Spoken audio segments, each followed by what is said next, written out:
Start the recording.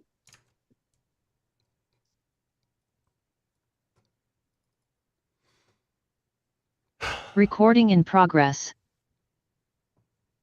Good evening, everyone. This is February 7th, the Citizens Multimodal Advisory Committee meeting. Thank you, everyone, for joining us today. With that, I'm giving it to Lolita to do the roll call. Thank you. Ann Silver. I see her here. Here, sorry. That's okay. Damian Cole. Here. David Jackman. Here. Earl Brennelson. Greg Newman. Juan Martinez. Oh, I see you, Greg. Thought I seen you. Yeah. Okay. Juan Martinez. Judy Stanfield. Kelly Orr. Lindsay Costello. I am here. Michael Gotthard Hutchins. I'm here. Michael Lansborough. I think I see you, Michael. Michael May. Panas Stouffer. Here. Su Ting Chen. Here. And Ryan Bernadette, Paul Hewen, and Eric Ammerman will not be attending tonight. That's roll call. Thank you. With that, I'm turning it over to Lindsay. And we're only recording the audio for this meeting, not the video, just to clarify. Thank you. Okay. Do we only have 9? Because Sue did mention that she has to leave at 6, so will we drop out of quorum at 6? That's correct. Okay, what do we do about that? We will, we won't be make motions, right? I'll have Adam. Table the motions and just listen and comment for tonight? Right. Unless Adam, you have other suggestions. Well, when there's no quorum, the committee can't take action.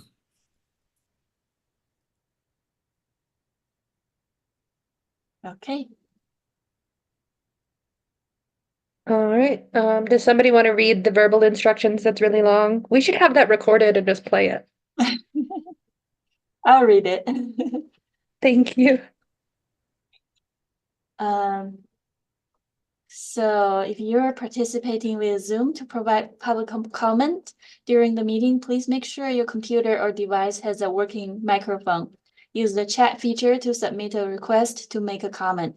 When the time comes to make public comments, you will be invited to speak. If you're participating by telephone to provide public comment, you should have contacted RTC agency services prior to 4 p.m. yesterday and provided the telephone number you would be calling from, as well as the item you want to comment on.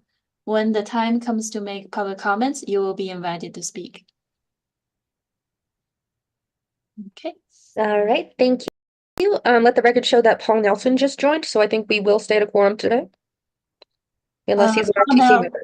Yeah, Paul Nelson is with RTC. All right, never mind. Do we have any public comment? I know Dora emailed a wonderful thing about accessible crosswalks, but I'm not sure if she's here to talk about it. I don't see her online, so it's just the email. Okay. So we're going to move on to item 5 of the approval of the January 3rd, 2024 minutes. So could I get a motion, or if anyone has any commentary to change that? I'll make a motion to approve. Ann Silver. All right, we have a first from Anne. Can I get a second? David Jockman, second. Thank you, David. All in favor? Aye. Aye. Any opposed? Hearing none, we approve the January minutes. Item 6, provide feedback and acknowledge receipt of fiscal year 2025 transit plan strategies, TOPS recommendation service changes. I will yield the stage to whoever is giving that presentation. Perfect. So that'll be me, Alex Cruz, Senior Transit Planner for the RTC. So I'm going to do, see if I could share my screen real quick. And we can kind of get started right after that.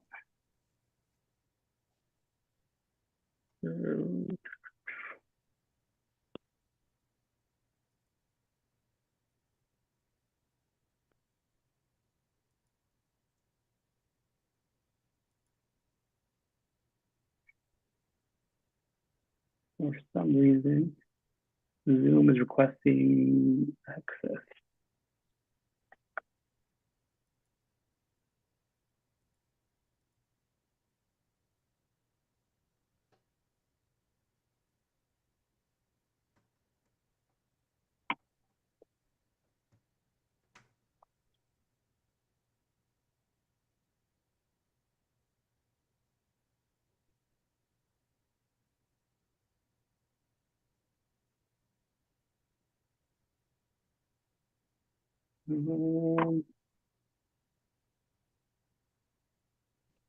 Doesn't look like I'm able to share my screen.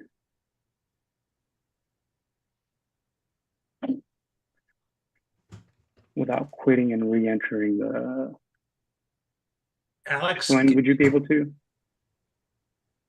I can share from my screen if that works.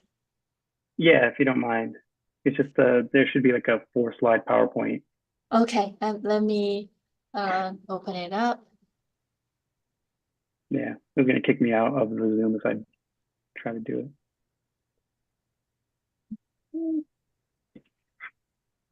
All right. Are you seeing the presentation screen or? Yep. Yes. Okay. Okay, and I will give the control to you so you can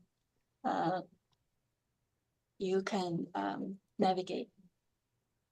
Perfect. So this is for the May service change. It would go into effect May 4th.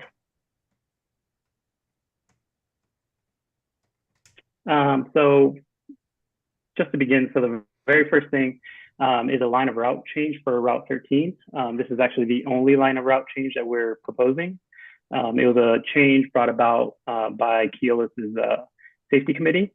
They are requesting that rather than continuing east on Grove across Kitski and then making a left-hand turn on Harvard, due to safety issues with some cars being parked in the line of sight on Grove Street and making that left-hand turn, what they're requesting is actually making a right-hand turn from Grove onto Kitski Lane and then making a left-hand turn onto Linden and then a left-hand turn onto Harvard. What this ends up doing is kind of gives us a little bit better option on that left-hand turn. Linden is a bit, I guess, easier to see as far as that turn goes. And then it also brings back a new stop. It was a stop that was previously used on a different route. It's right there on Linden. And so we actually pick up a new stop as well. So fairly minor line of route change, but it should be a lot safer for us. Moving on, we would also go to expand our flex ride service. So one of the top recommendations was a South Reno flex ride area. So this would begin that flex ride service starting May 4th. It would encompass kind of the Damani Ranch, South Meadows area. It would include some points of interest. So like the UNR Redfield campus, the South Valley's Regional Sports Complex and South Valley's Library are both down there as well. The DMV would be another point of interest. And then we would also actually have it connect with, as a point of interest, the Meadowood Mall. So if anyone was, on riding one of our routes and at Meadowood Mall, they'd be able to pick a flex ride and go down to the Damani Ranch area and not utilizing Route 56. So if they lived in one of the neighborhoods, this might be a better option. Some of the other things that we wanted to do on the service change is for Route 30 or Route 21, add 30-minute frequencies to Sundays. So for the majority of the day of Sunday, it would actually switch from a 60-minute frequency to a 30-minute frequency, so it would be adding service there. Our Virginia line, extend that 10-minute frequency from ending at 7 p.m. to ending at 10 p.m. That'd be weekdays. And then a smaller change is just assigning bus bays at Meadowood Mall. Right now, there's a little bit of confusion with riders. Sometimes the buses don't pull into the same bus bay. So what we would do is actually assign bus bays. That way, just make it easier for riders to make sure they're getting on the bus at the exact what they're supposed to. Included that we could also add a bus bay for flex ride as well to make that that change, that transfer a little bit easier as well. And then our levels of service for certain holidays will be changing as well. Taking a look at the holidays from a few years past, a few holidays needed some changes. Some are a bit busier than we expected. So the 6 holidays shown on screen are the holidays that would need changing. So like Indigenous Peoples Day would actually change to a normal weekday type service. Nevada Day, Veterans Day, same normal weekday type service. MLK Junior Day would switch from a Sunday level of service to a Saturday level of service, so a bit more service as well. And same for Labor Day and Family Day. So again, these are kind of brought about by looking at the amount of service, the amount of ridership on those days, and trying to adjust to make those days a little bit better. Obviously, if one of these falls like on a Saturday, then it would stay that normal service. But you know, for the ones that fall on like Monday or Tuesday, we can make those changes. And that's really about it. So with that, I can entertain any questions anyone might have. I have a question. Sure. On your earliest slide, it mentions something about can be changed, or maybe it was prior to that, something about changed at rider request, or I'm sorry, can be adjusted to include points of interest requested by riders. Does that mean you can literally be on the bus and say, bus driver, can you stop at this point? No, so this would be as we're making that zone, and we hear that riders are requesting maybe like I didn't mention it earlier, but like the Rayleighs at Galena. You know, if for some reason we didn't include that as a point, we could add it in later, and that could be a stop. So just because it's not necessarily located within that zone, if there's demand for it, we can add that point of interest, so it's a singular spot where that flex ride can go pick up and drop off riders. So one other question then, what constitutes sufficient demand to add a point of interest? And how do people relay that request? I don't think right now that there's a set threshold, but we do monitor the requests through the RTC website, or if they're going straight to MTM, who's our contract operator. So as riders are requesting those, the transit team monitors all those incoming requests, and we make a judgment call from there. Thank you. No question? Michael and Damien both have their hands up. I think Michael had his up first, so we'll start with Michael. Yeah, a kind of quick, I'm sure you thought about it, question, but for on slide 2 for the route change, so on 13, I can definitely understand the safety concerns with turning off of Grove Street. That is a pretty nasty intersection. I do wonder though what what if any mitigation thought or whatever has been put into the fact that that's a now uncontrolled left turn across Kitsky, which can get some pretty heavy traffic, and what that's going to do to schedule reliability? Yeah, this is something that was considered from the Keolis. So the safety committee was the one who requested this. They we tried looking at that making that left-hand turn. We brought it up to them. They felt like it wasn't going to be as much of an issue as we were expecting. So going off of their recommendation, we went forward with it.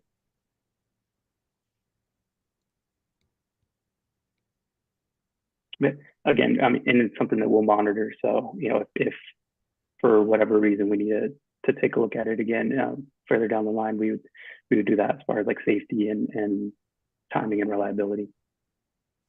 Yeah, and I mean, that's kind of a minor nitpick, but really the only thing that didn't seem, at least from when I was looking at it, didn't seem straightforward. Yeah, no, it's definitely a valid concern that we discussed. All right, Damien, and then we'll go with Pana. Or Pana, what is it?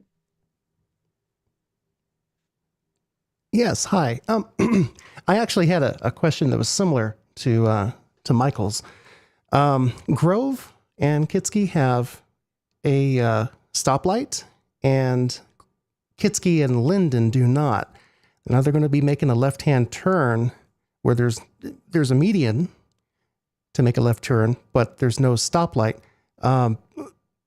Wouldn't that be less safe for the driver and the passengers, especially during rush hour, for them to be making a left turn on an area that doesn't have a stoplight? Actually, let me take this one, Alex. For the record, Jim Gee, Director of Public Transit. That's something we looked at pretty closely. And we were quite concerned and agreed with Keolis that turn from Grove left on the Harvard really was an issue due to the cars parked and everyone backing up from Costco, essentially. When we looked at the Kitsky-Linden intersection, you're correct in that there's not a traffic light. But what we found on review is that there were sort of natural breaks in traffic created by the lights both north and south of it. So, you know, we're just utilizing the natural breaks that are already there that are created by other traffic lights at other intersections. All right. Thank you for that. And a second question about the area covering Route 56. If I'm not mistaken, that's the only bus route that heads down to South Reno right now. Is that correct? Yeah, correct. And so it says to include a review of Route 56 and its ridership. Does that mean RTC Ride is considering making changes to the only route that heads that far south?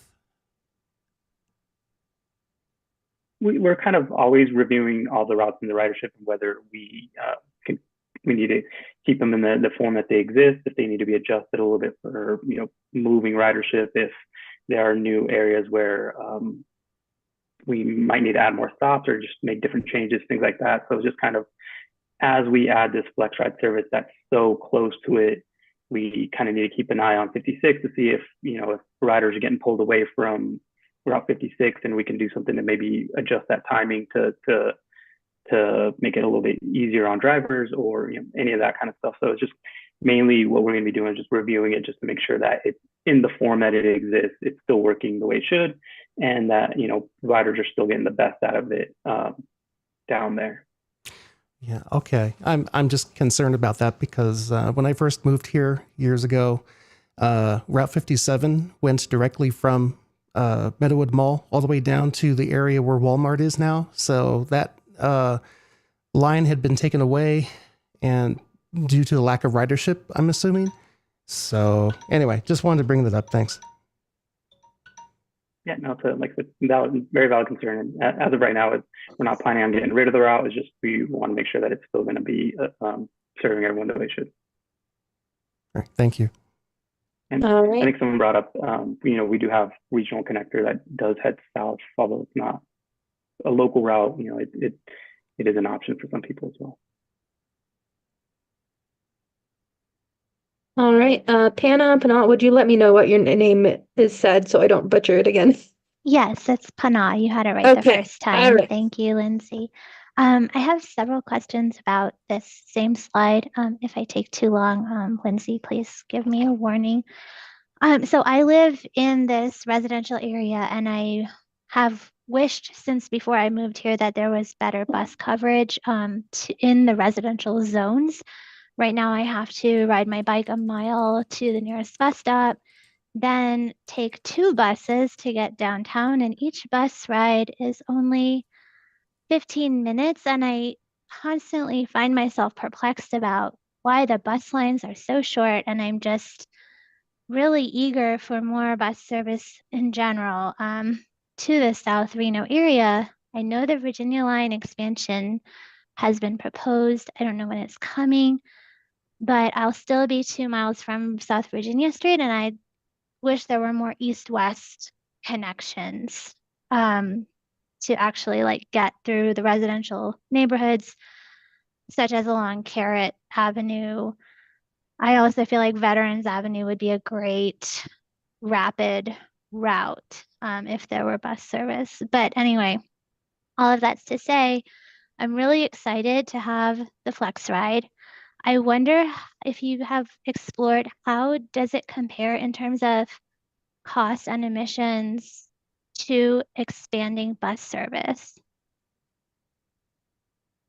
As far as cost and emissions go, cost is probably a bit lower. The flex ride vans are a lot cheaper than fixed route vans and fixed route buses. Okay. Similarly, the drivers probably about the same. Hours are about the same. Emissions probably a bit lower.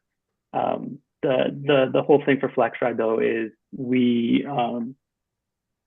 put it out in areas that at the moment just can't sustain fixed routes.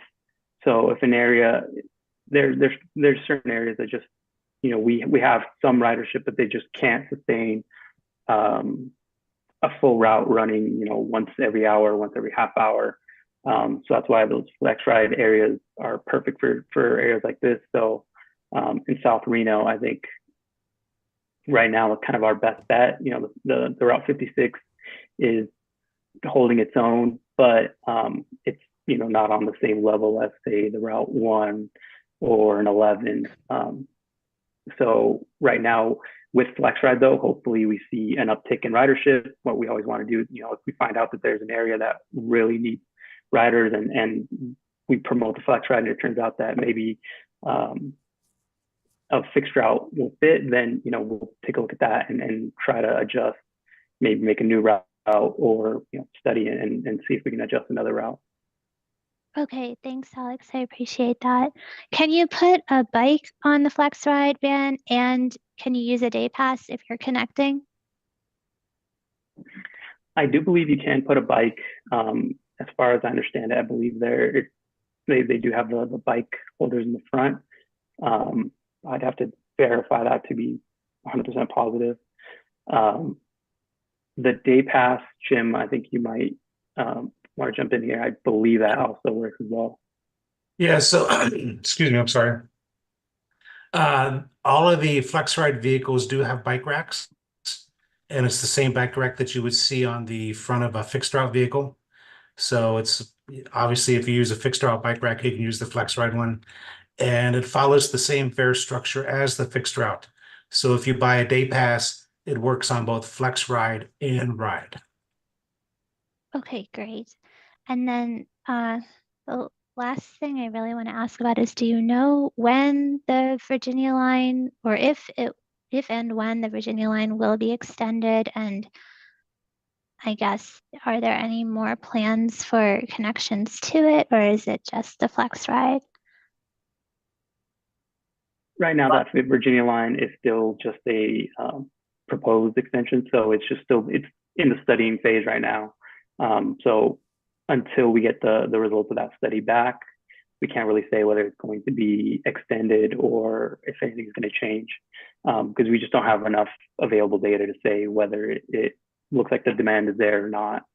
So right now for the South Reno area, it's really just that FlexRide expansion.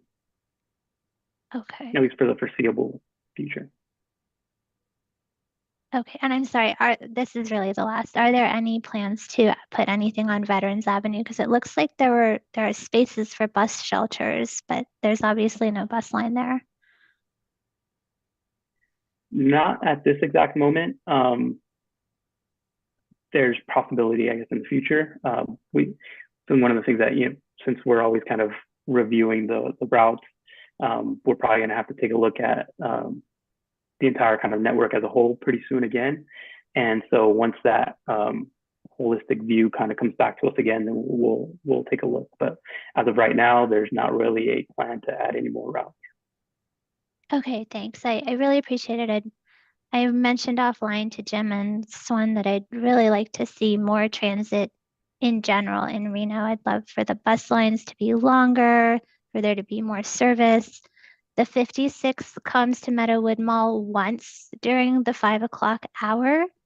I can have a quicker commute home during the 3 o'clock hour than I can during the 5 o'clock hour. And I have to have my bike to get home from Meadowood Mall in a reasonable amount of time if I am going to commute back by bus.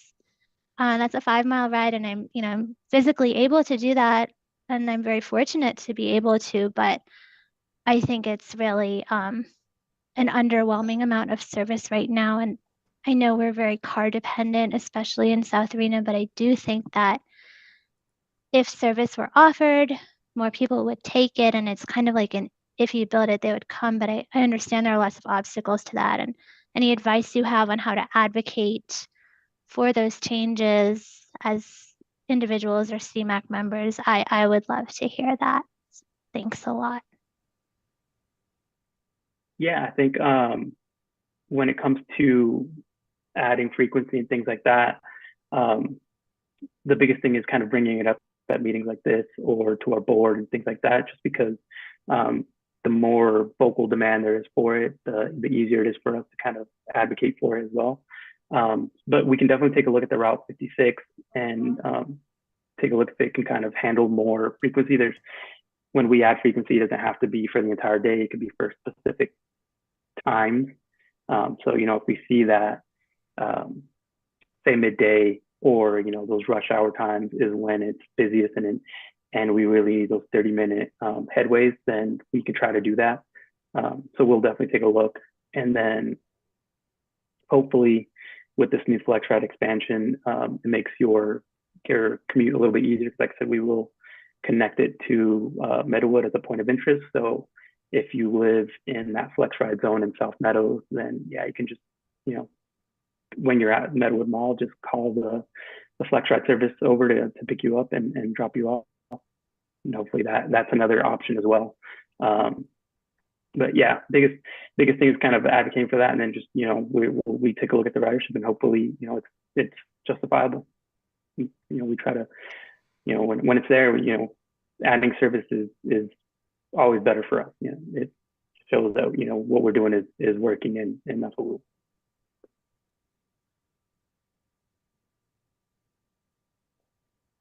All right, thank you, Alex, for the presentation. I would like the record to show that Kelly Orr has joined and Juan Martinez has joined by phone.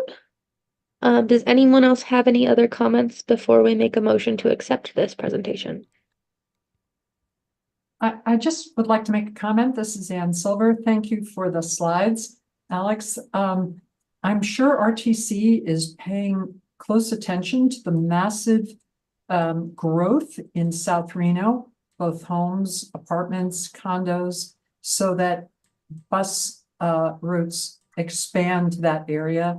I think there's always been an assumption that people living in South Reno are not bus riders, but the number of apartments and dwellings being constructed down there concern me in terms of mass transportation. And hopefully RTC will be looking at population growth in that area. Yeah, definitely. Anne, can I just quickly piggyback onto that comment? Fine. Thank you. Yes, I can second that sentiment. As it stands, Spanish Springs, North Hills, Collin Ranch, South Reno, basically everywhere that's outside of the McCarran Loop has very little service, if any. So yeah, I definitely share that exact same sentiment. I think we need to expand service to the areas that we assume people are just driving cars, because especially since the City Council of Reno is looking into the major traffic problem that's happening north of town on US 395 and Old Virginia Street. They're doing massive expansion. So yeah, totally. If I can just add something to your comment, thank you. I don't think I don't think the bus service reflects the interest that many people have to not drive their own vehicles, and parking is at a premium. At many business places, certainly downtown, it's meter parking. So the Chamber of Commerce is very interested in supporting RTC in any way possible to expand routes, to have Keolis bus drivers show up in places they have not before, so that we can convert more people to utilizing the bus. We are a sprawling suburban area, north, south, and east and west, and it's happening every single day, and more developments are being announced. So I'm sure that the pros at RTC are watching this population growth and developments of apartment houses, condos, et cetera, that are happening, in this case, in South Reno, and will respond in terms of accessibility to mass transportation. Thank you. Puna, I see your hand up again. Thank you. I'll try. I know I'm talking a lot today. I've been waiting for this topic. This is what I'm enjoying this CMAC. Yeah, I really want to second and third everything Anne and Damien were just saying. I remember reading in the proposal to expand the South Virginia line that the people who had come to the planning meetings, and of course we know the people who come to the planning meetings, have the time and ability to do so, did not really express interest in riding a bus. I want to second what Anne said. I hate that I have to drive to work multiple times a week. And I'm very lucky I have a flexible schedule. I don't have to go in every day. But honestly, to commute bike to bus is such a chore. It takes an hour and there are 2 buses involved compared to a 20-minute drive. Even for me I would call myself a bus fanatic who has previously never driven to work, having lived in metropolitan areas before moving to Reno. I can't justify not driving a couple times a week. I see so many people in Reno walking, busing, walking and biking, even in really difficult weather. And I think if buses were available, people would just take them. It's not easy for me to join a van pool because I don't have a regular schedule. I don't even have very many coworkers. Just the whole current setup is not functional for me to not drive. Like the whole system is set up for driving. I don't want to buy an electric car. I want to ride a bus. Yes, I'm a bus super fan.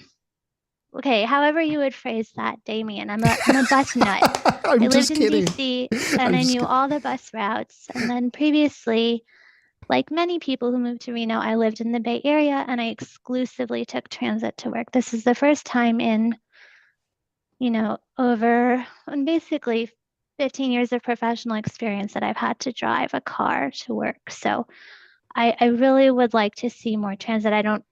I'm happy that the flex ride will exist. It's great that it might be a lower emissions solution. I want to put it out there that the opportunity may need to precede the stated demand. Thanks. I'll stop talking. Sorry about that. I didn't mean to. I wasn't poking fun at you. Never mind. I'm just being me. I'm sorry. All right, Michael, I see your hand up. Let's try and keep time and move on to the next agenda soon, though. Yeah, just a real quick thing that really goes off of something Pana said. A kind of a big challenge that the RTC is going to have, that the people who need the bus most are also the people who will have the most difficulty getting to the meetings. So we're not getting an accurate representation of who really needs the service when there's a meeting that is, Fridays at 9 or 10 a.m. when a lot of people have to work and they can't afford to take off work, and so I'm not sure what the solution to that is. Just the metric of how many people are showing up to the meetings isn't really the best one to determine need. Hi, this is Sue. I would love to motion to accept. I just got to where I'm going and will need to hop off. But if we could at least get this one motion in, I would be happy to do so. Absolutely. I will take your first, Sue, and you have a great evening. Can I get a second to Sue's first? Second from Ann Silver. We have a second from Ann Silver.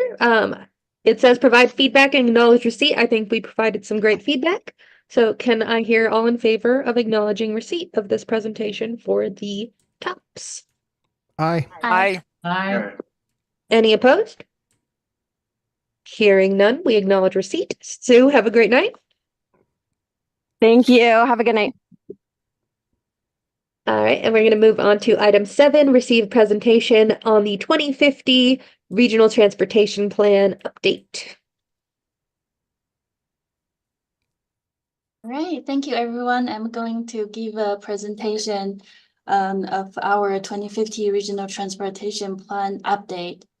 So here's an overview of the Regional Transportation Plan, the RTP. So the RTP is the first step of our transportation improvement. It is a long-range plan. It takes at least 20 years minimum outlook, and it functions as the primary tool for implementing long-range transportation planning. It captures the community's vision of the transportation system and identifies projects, programs, and services necessary to achieve that vision.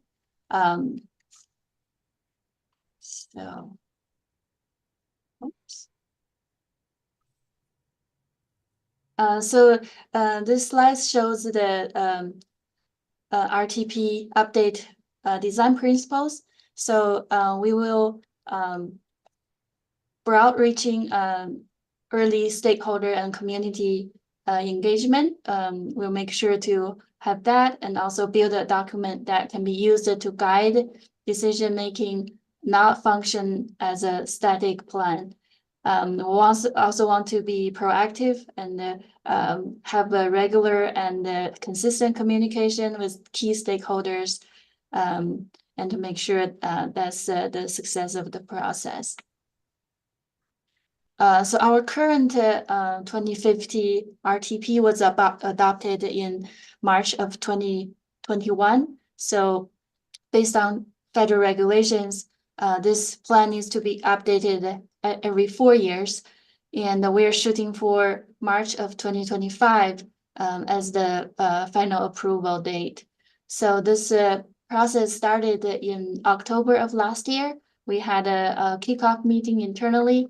And then we have been working with our consultant to develop future trend analysis and the topic areas.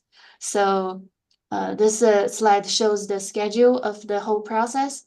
In this plan development, we will have various of public outreach and agency outreach activities. And you can see we plan to have an update bi-monthly to the CMAC. And then we'll also have public meetings and workshops to get input from the community. And then eventually we will shoot for end of the year to have a draft to our board, and finally March of 2025 for approval. So this slide here lists all the major engagement timeline. So starting this month, we're planning to have a public kickoff and the topic roundtables. And then for our RTC board, we'll have a retreat for detailed discussion and update bi-monthly. And also our technical advisory committee and citizen multimodal advisory committee to receive updates, and then working with our stakeholders to finalize the plan development.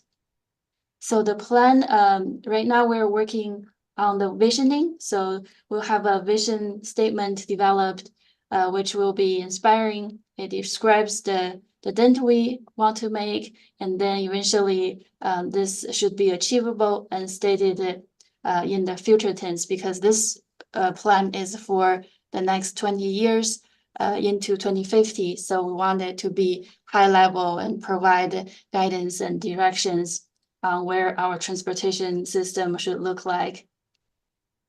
This slide here shows the current 2050 RTP guiding principles. We have 4 guiding principles here. The number 1 is safe and health communities. The second is economic prosperity, equity, and innovation.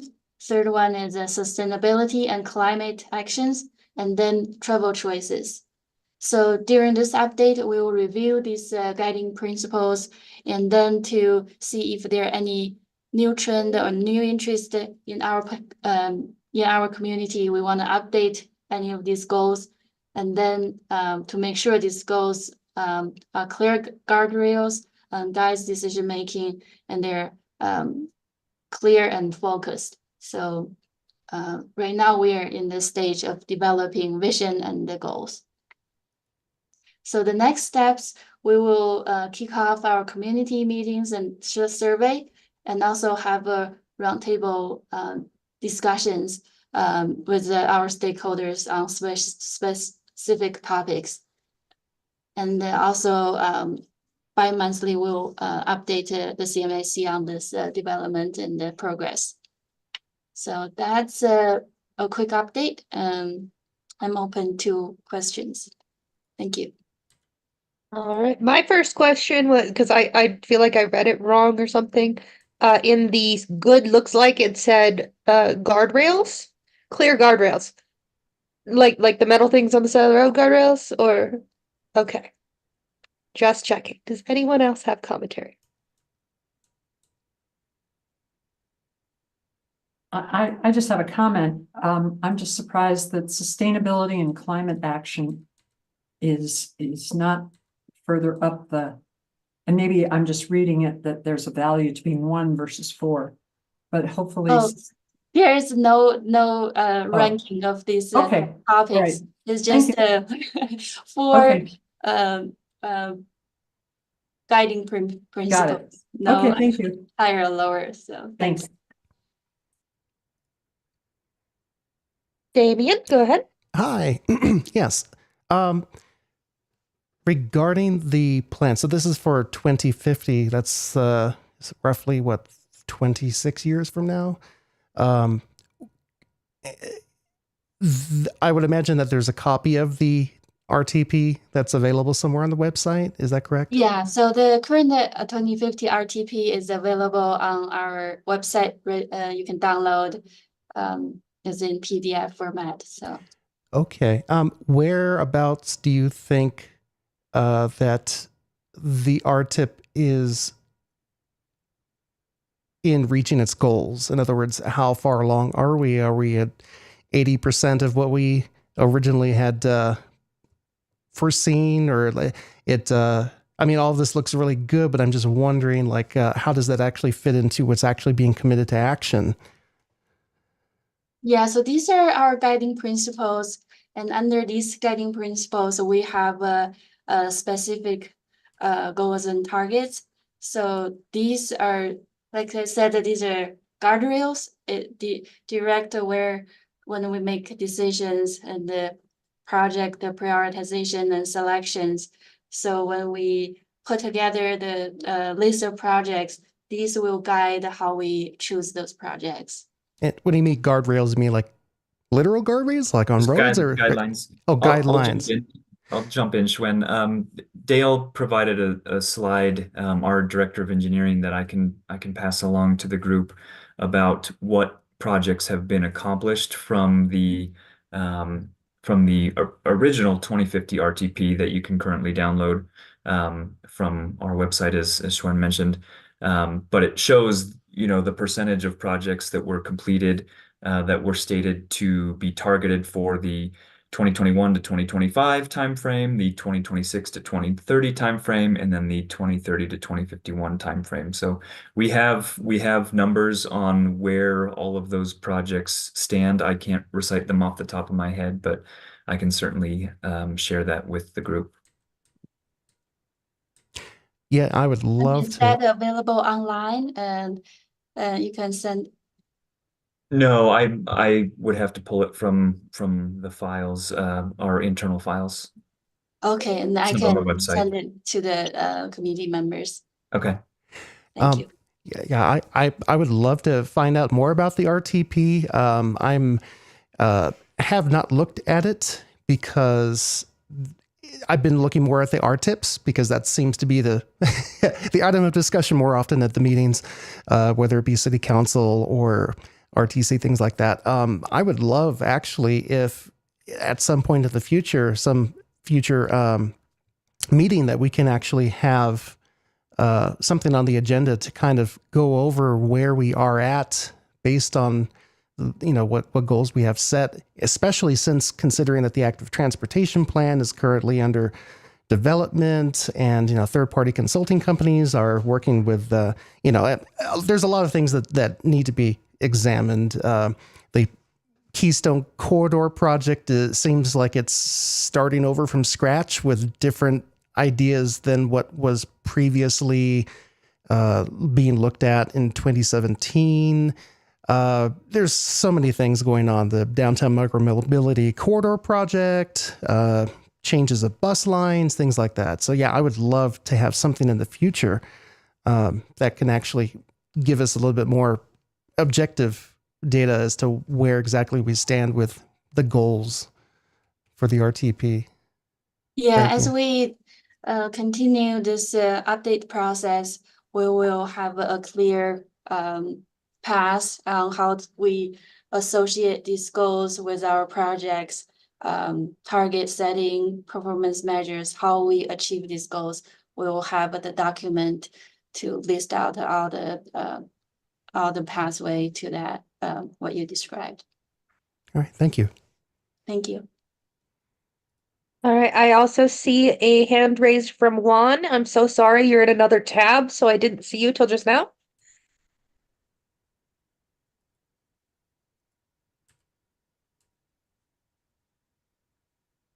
Let's see. He's on the phone. Hello, can everybody hear me? Yes. I hear you. Yes. Oh, okay, my name is Juan Martinez. You were talking about the RTC route and access, like the bus transportation. You all want to make it better. Just to remind everyone, please include all people with disabilities, because from the get-go, because we're always left behind. Like example, sometimes they put signs on the buses saying that it's a free ride today or a certain day, and us blind folks, we can't see that, and we have no idea or no clue.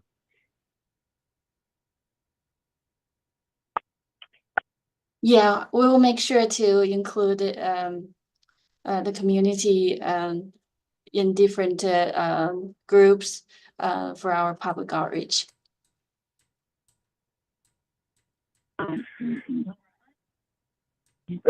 And this is Juan again, and I also want an invite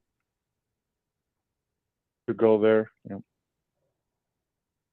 Yeah, when we have our public outreach meetings or workshops, I'll make sure to send out invite to the whole CMAC. And if you could help us forward the invitation, that would be great. Thank you. Will the trip be free for the CMAC members to attend? Yeah, we'll make Riding it we'll make it easy for people to attend. Okay, sounds great. Thank you. Thank you, Juan. And I see your hand raised. Yes, sorry to be talking so much this evening. I appreciate what Juan said, and if RTC can send the Reno Sparks Chamber of Commerce information, we have an email list of over 6,200 businesses that employ over 150,000 people. So that's a great way to get out information. Everyone tells somebody, and these meetings grow, and different groups that need to be represented are more apt to show up and have their voices heard. If you can let us know, that would be great. Thank you. Thank you. Thank you. Anne, do we have any more? I see your hand is still up, but I only see one hand up. So does anyone else have any commentary? Doesn't look like it. This says it's for possible action and it's receiving, so I'm just guessing action of receiving. I believe with Juan, we do still have a quorum.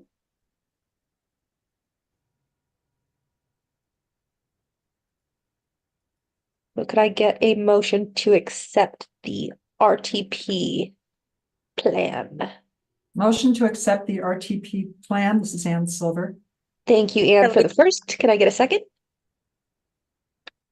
This is Pana, I second. Thank you, Pana. All in favor? Aye. Aye. Aye. Any opposed? Hearing none, we receive the presentation for the 2050 RTIP. Item 8, is there any member announcements for this evening? Lindsay, may I ask a follow-up question to the last item? Yes. I know Damien had asked for a copy of the presentation.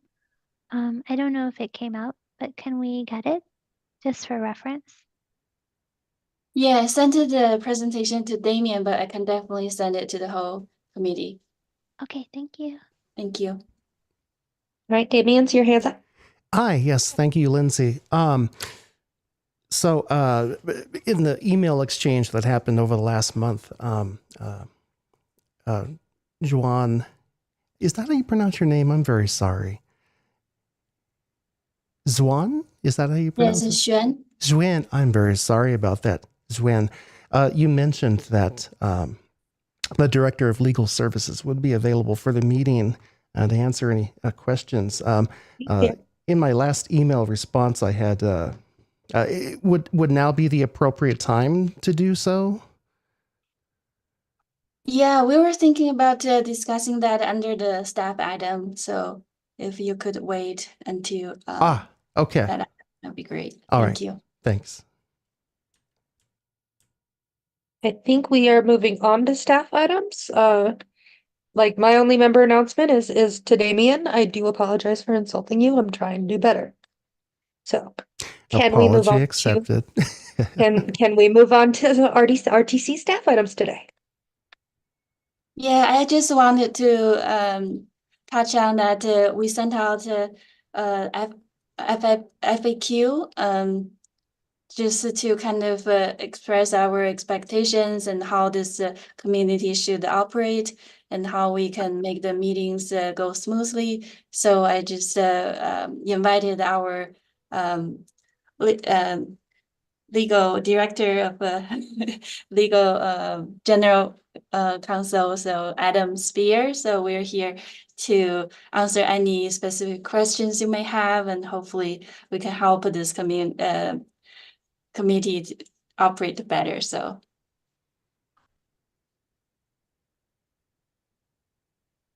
All right, I see Pana has a hand up. I'll make it really quick. I'm new to this group. I joined in October. And I was kind of feeling the lack of orientation I had to it very early on. I wasn't sure what the rules were. And actually, Lindsay, I didn't even know that you were a CMAC member until, I don't know, at least my second meeting. So I'm actually the chair, so I may have to just put that in my little thing after my name. Yes, I can didn't definitely know do you that. were a chair. I mean, I know now that you are the chair. And I've seen it in the procedures and the FAQs and everything. I guess what the email exchange kind of phrased for me is I do think it would be helpful to have an orientation of some kind whether it's just for new people or just a refresher. And I would really love to know the basics of the OML. I'd love to know like what's appropriate for us to act on or not act on. How should we? I mean, we did have the whole thing where there was an item that wasn't clearly on the agenda, and then we spent, I think, like 20 minutes just throwing spaghetti at the wall about what to do about it. So just to put a placeholder that some kind of orientation could be a good idea to do on a regular basis. I do feel like I know a lot more thanks to Sean's sharing of the FAQ and the bylaws and everything. So thank you so much for all of that. Yeah, I think when a member joined the CMAC before, I kind of sent out the governing policy that was not detailed enough. So that's why I asked Adam to help me develop that FAQ. And Adam did a great job, I think. Thank Adam for that. And I think that list is more comprehensive and can help new members to set expectations and help clear with any questions. Thank you. Damien? Hi, yes. I have a few concerns. I will try to list them out as succinctly and quickly as I can. I have my timer going here. I know my webcam's not working. 3 minutes. So the new website. All of the minutes from previous meetings, once the new website was created, have disappeared. This is in violation of open meeting laws. We're supposed to have those, I believe, for at least a year. I think it's 5 years. I've seen a couple of different things. So 2, I kind of wish that this was part of item 8 rather than item 9, because in item 8, we can set future agenda items. And depending on what the answers for these different questions that I had are, I might have had an agenda item. So I don't know if it's too late for me to be able to do that. Posting the audio recordings on the website, I think, should be mandatory rather than on request by the public. I think the amount of exposure that this group gets is very negligible, considering that it's the only thing that makes it an open meeting technically is that someone on the website can go and click on the webinar, but it's not the same as a neighborhood advisory board meeting that would happen in the city council chambers that's posted on YouTube live. People can participate. There's a lot more exposure that way. I think returning to the broadcasting on YouTube would be wonderful. And I think there should be in-person and or hybrid meetings. In-person meetings, maybe at least once a year, so that way we can kind of get to know each other. There's an element of camaraderie and being able to get to know one another. Hobnobbing, talking before and after the meetings, getting to know each other's backgrounds and where we're coming from and where we live and things like that. I mean, there's just so many things that I think are missing from these meetings because right now my webcam isn't working. That's a perfect example. I'm basically just a name without a face. I'm really concerned, lastly, 46 seconds left. I'm really concerned about how RTC can bypass the public process if presentations are presented properly to us. The one that happened in November regarding the Interstate 80, I was very disappointed that we made a motion and it passed to have Nevada Department of Transportation come and provide answers to the questions that we had regarding that agenda item, but because RTC decided to move that item to the board, bypassing CMAC, it became a moot point at that point. I'm glad that at least they made a blurb, the length of a tweet to the... Anyway, that's my 3 minutes. I'm trying to prevent this committee from being nothing more than window dressing for internal staff actions that have already been decided on. I really think that this committee is a vital part of the public process. We are a public body, And I really think that we could do more, and we have done more in the past, and some of that has been lost due to situations that have been overcome. The pandemic is gone. We can get back together again. There's a lot of things that I really think could improve the entire experience, and that way we can represent our constituents, our fellow constituents that use buses, mass transit, bikes, walking, micromobility of any kind. When I saw the I-80 thing, if I have to say one more thing, when I saw the I-80 agenda item that wasn't planned, the first thought that came to my mind, quite honestly, if I might say, is, well, what's in it for us? Like, why are we being brought a freeway expansion item when that, on the face of it, had nothing to do with micromobility? I'll tell you, it has everything to do with it, because the freeway is, north and south of the freeway is a huge gap in the micromobility network, because we have this 8-lane freeway. We cannot have micromodes unless we have grade separation. And there are residential communities that are inaccessible by any other way other than car or bus. If you live south or north of the freeway, you can't get there. So there's a lot of things that I really think need to be examined. And I understand that under legal compliance, RTC is doing what they are legally mandated to do.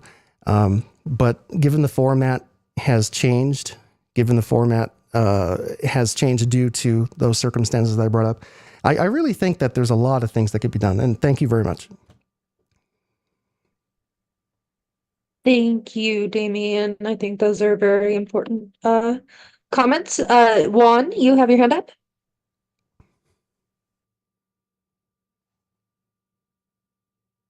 Okay. Yeah. Can you hear me? Yes, we can. Okay. It's Juan again. I agree with Damien, what he was saying. And also, I want to mention that how come they don't have the live YouTube anymore? I mean, because when my wife used to be a board member, they had it and they stopped. Why? What's hiding?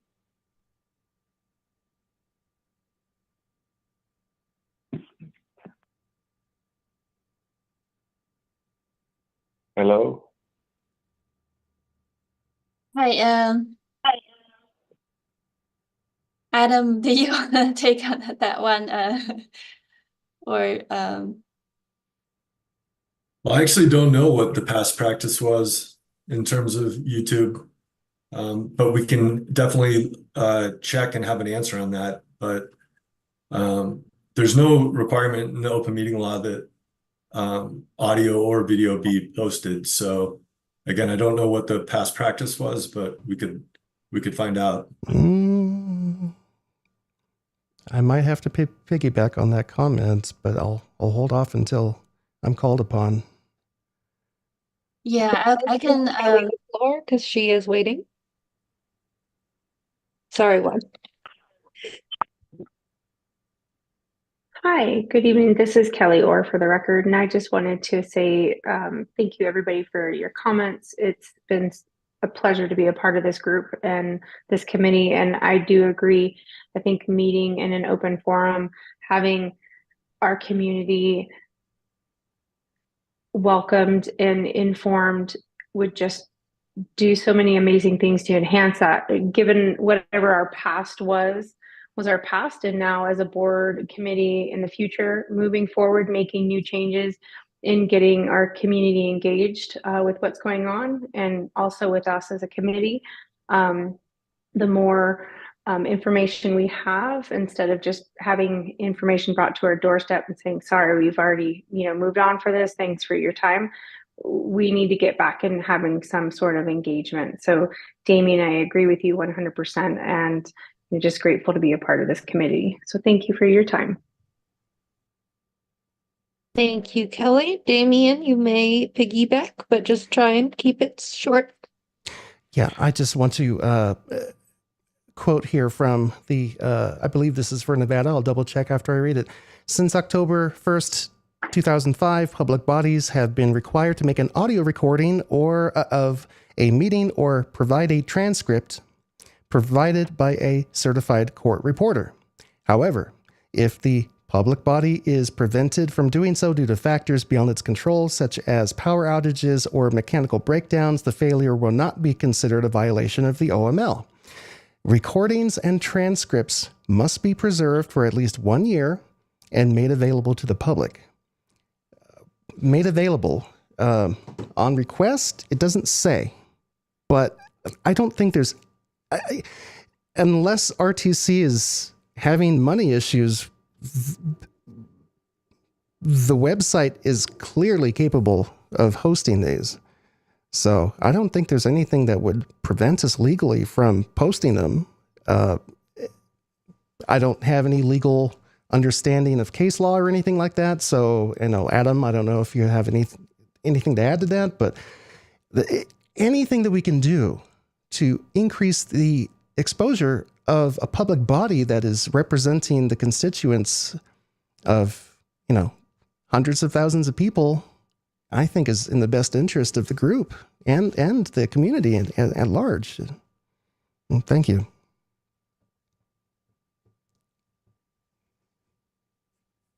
Yeah, Thank just you, to be Jamie. clear, RTC does make audio recordings, and we do retain those for the statutorily required period. And they're public records, and they're available upon request. So that's how RTC approaches compliance with those requirements. Is there any reason why RTC does not want to post them? Considering that we used to have YouTube live broadcasts when the pandemic began. In 2021, they stopped. I don't know if anyone has any background that could fill in the gap of information, but if this has something to do with privacy concerns, this is a public meeting. That's just the nature of public bodies these days. We just have to assume that anything that goes on the internet is going to be viewed by people. This is not a closed session meeting.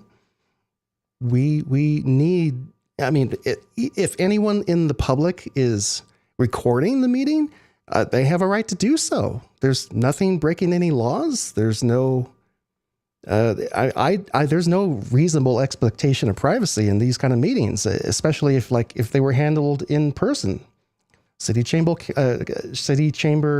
council chambers, when meetings happen there, there's nothing stopping people from recording those meetings.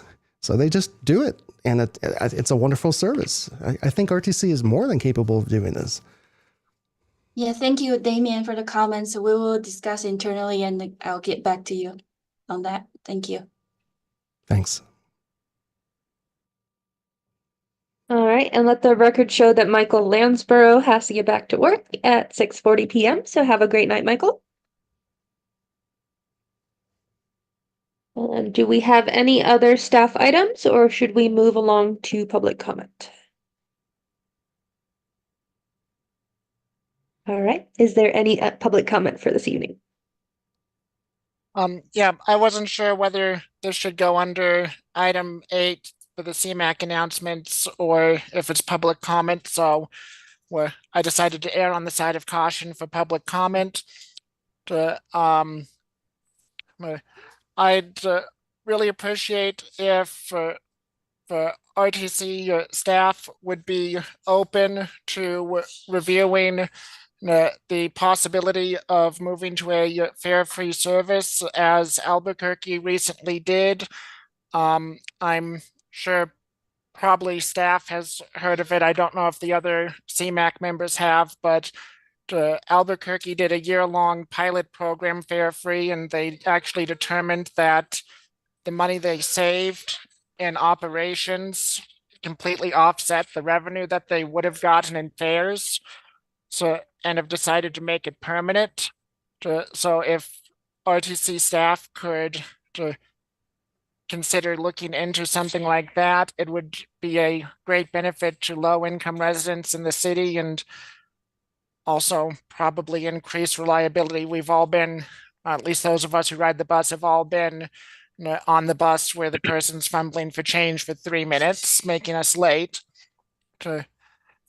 And also another consideration to look into, in the last meeting, there was a somewhat offhand comment that RTC was considering redoing the rapid stops to lower them down, since there's now the kneeling buses and the bike racks are somewhat inaccessible from the high stops.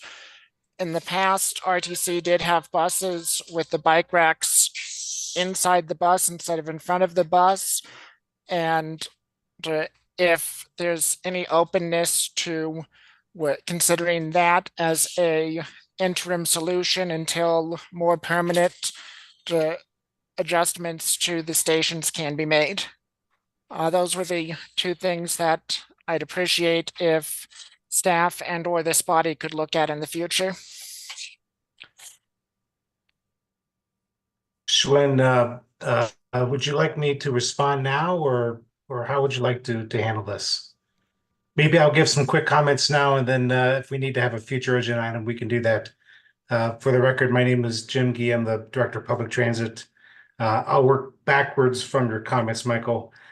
First, for the Virginia line project on basically lowering the stations or raising the stations, that is correct. We are working on that. It's part of a larger project that will rebuild a couple of stations. For example, across the street from the casino, not the Atlantis, the Pepper Mill. Thank you. And then also putting in additional bus-only lanes through South Virginia to help us speed along. In terms of the bike racks inside the vehicles, those were on our articulated buses, which were much longer buses. Those were 60-foot buses.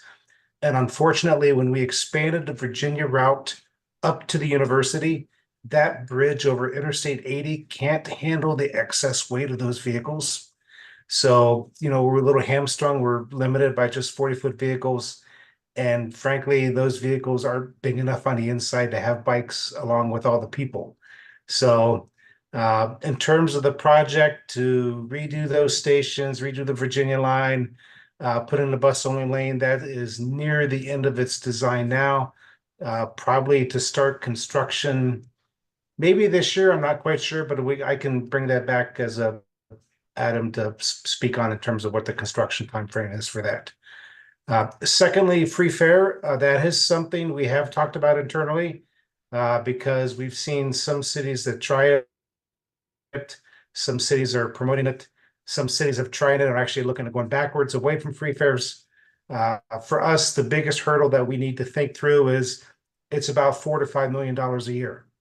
And to us, that means about 4 or 5 routes. And how do we don't want to cut service to go free fare because people really need the service that we have. And I think it was articulated earlier in the meeting, if anything, people want more service. So it's something we've thought about. It's something, maybe we can do certain segments of populations perhaps, but even so, it's about $4 or $5 million a year. And that's financially a tough pill to swallow. And I definitely appreciate and understand that. Like I said, it's one of those, if it hadn't been considered already or recently, I was actually shocked to find out that Albuquerque found that by not having to actually process fare payments anymore, and all of the, since it's not free to get money, ironically enough, that they were just about breaking even. And I have no idea whether or not RTC is in anywhere similar situation. Yeah, I mean, there is a cost to managing money. There's a cost, obviously, to the equipment on the bus. We have, we're trying to be as cost effective as possible, but obviously, we're not spending $4 or $5 million on managing that amount of money. So It's something that we are thinking through and looking at. But that financial piece is the biggest concern and what that impact would have on our service.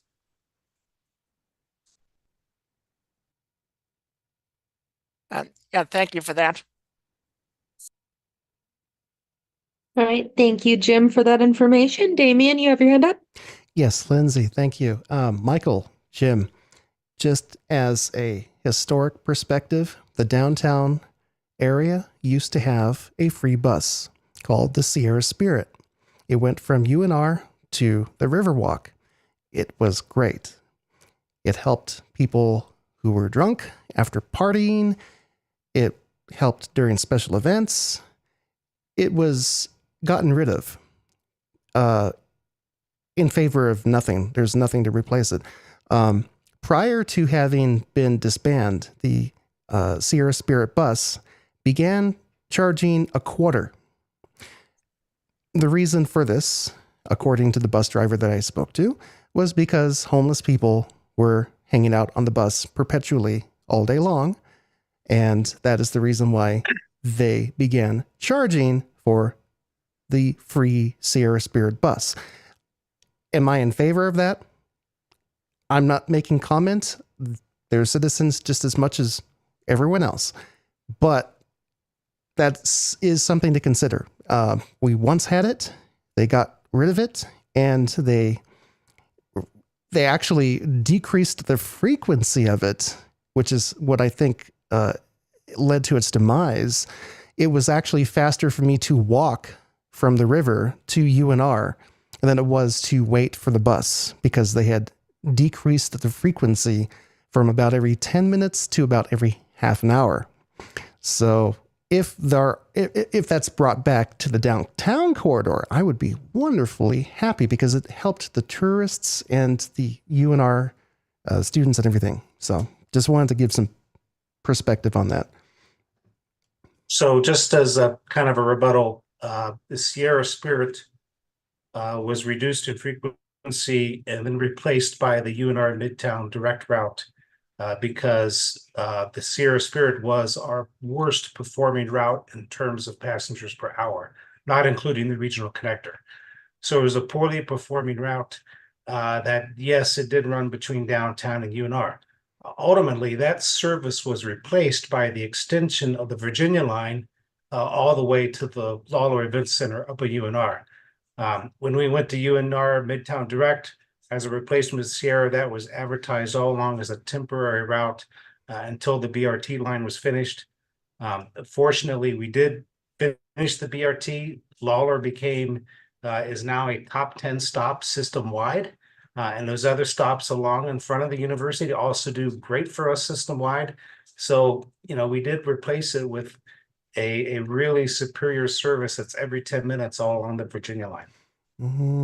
I would have to disagree with that, because it used to go through the Riverwalk and it had several stops. It was a much more local line, and I think the reason why the ridership decreased was because of the recession.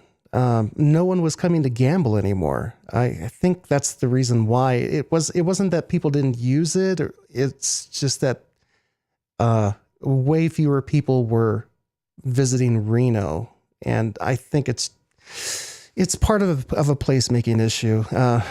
Downtown, the placemaking study that happened, that was one of the things that the third-party agency had looked at, was ways to attract people to the downtown area to spend money, shop, live. And I think replacing it with an express bus that goes directly from UNR down to downtown is fine, but it doesn't replace the same level of service that all of those stops had throughout First Street, Liberty. It was just a really nice to have when we actually had people coming to Reno. So yes, I understand that the debacle. We don't have that much ridership downtown, period, because there's no one actually visiting Reno the way that they were 15, 16 years ago when it was when it was a thing, you know what I mean? So yeah, it's kind of like a chicken or the egg thing, but I hear you on that. Yeah. So free bus, we don't have one.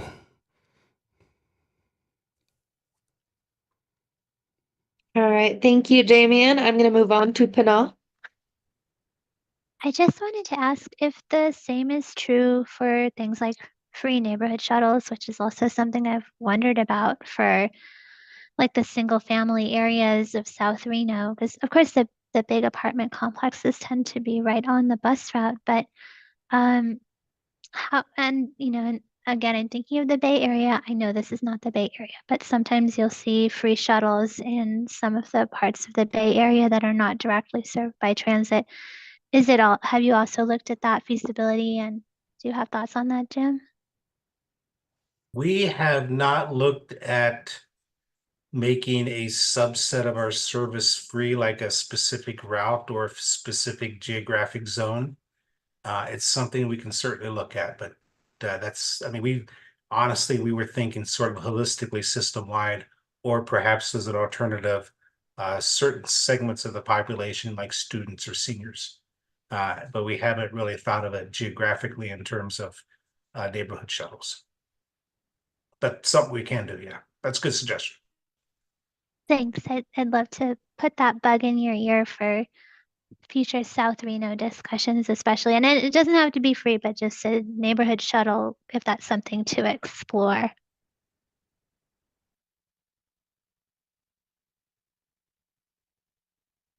All right. Does anyone else have any commentary before we adjourn for the evening? All right. Can I get a motion? Oh, sorry, Damien. Oh. Go ahead. Pineapple belongs on pizza. Thank you. Good night. Agreed. Could I get a motion for adjournment? Lindsay, we have a hand up from Juan. Oh, I am so sorry. Juan, go ahead. It's okay. This is Dora Martinez. I'm going to make a public comment since I didn't get a public Zoom to call. Would that be okay with everyone? Yes, of course. Go ahead, Dora. Okay, so I want to ditto Mr. Damien's pointed comments. He's right on the money. Same with Mr. Michael. So my concern to James, since he is the ADA guy, I understand that you all moved some of the benches that are in front of Kohl's, the Mayan area, because there's no more bus there. But then there are some bus stops on McCarran going south and by Shyland. Would you please put some benches on those bus stops? Specifically, not, obscuring the sidewalk, but there are some elderly folks who live in that area that goes there and wait for the bus, and they are standing. Sometimes they sit on the dirt, and then we walk and we could hit them. So I used to be a bus nut, but since my dog is retired, I took a pause on that. But I really would like to pick up on being a frequent bus riders. But the thing that stopped me from doing that is some of the audible announcements are incorrect and do not work. That's an ADA violation. And also with the, I'm running on minutes here. So some of the comments regarding the availability of the transcript for the meetings. Now I understand that RTC does get some money from the federal. So it is an ADA compliance. If you could put some or all of the recording, because not everybody can read, audio version on your website, so it's easy to access.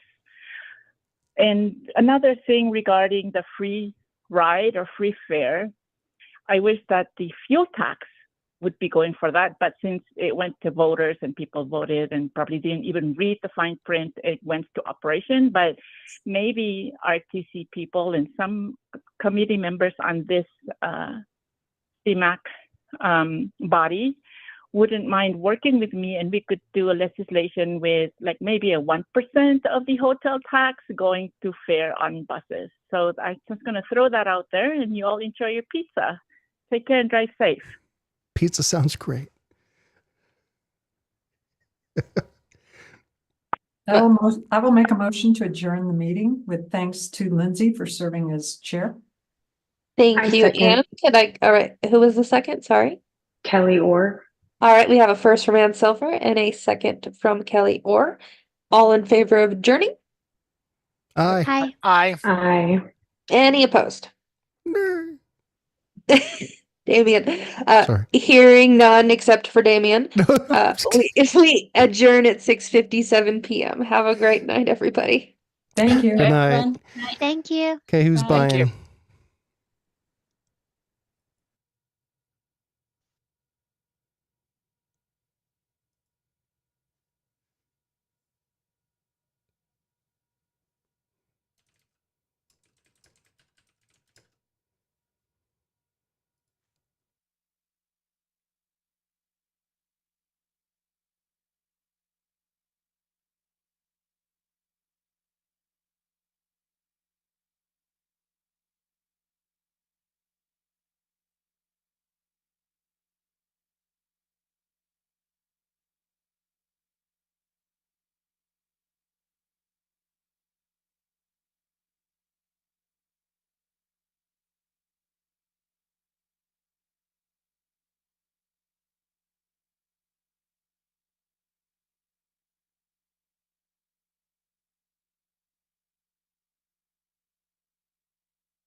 Well, that was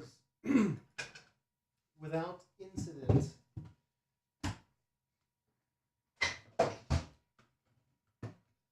I'm going to be making up a shopping list shortly after feeding us. Is there anything in particular you would like to have for dinner this week? Oh, boy. If you can't think of anything, that's fine. I was just asking in case there was something in particular you were wanting. Salmon-y? Okay. I have one thing that comes to mind. I love it when you make fish and chips, but I don't know if you're in the mood for those. I could do fish and chips. Heck, I think I even have the stuff for it already. I have a couple of potatoes I haven't used, and I have a slab of salmon in the freezer that would be perfect for fish and chips. How long has it been since you've done a meatloaf? It's been a while. You want meatloaf? I can do meatloaf. Random thoughts are coming to my head for food. Yeah. So this is the consequences of asking me. Hey, that's better than your usual, which is I have no idea what I want to eat next week. What I want to eat next week. I think part of it is because I'm very hungry right now. That's fine. Meatloaf and fish and chips are both excellent ideas.